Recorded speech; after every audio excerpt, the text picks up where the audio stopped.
وبعدين يرجع للطبيعي تاني. دي الحياة الطبيعية، لحد ما ظهر الشيطان اللي في جيبك ده، اللي هو الموبايل، اللي اتلخص في تيك توك، ريلز، نوتيفيكيشنز، جيمز، كل حاجة بضغطة واحدة. بس مخك بياخد حقنة دوبامين سريعة ومجانية ومن غير أي مجهود. المستوى بيضرب في السما فجأة وبدون مقدمات. طب وإيه يعني لما نفرح؟ افرحي يا ستي. لا يا حبيبتي، ما هو هنا مربط الفرس. مخك مش عبيط، مخك بيحاول يحافظ على توازنه.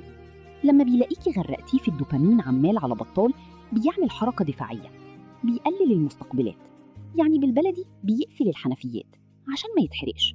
فالنتيجة إن الحاجات اللي كانت بتبسطك زمان ما بقتش تأثر فيكي دلوقتي، زي قعدة الصحاب بقت مملة، الكتاب اللي عايزة تقريه بقى ممل أكتر، لا ده بقى مستحيل.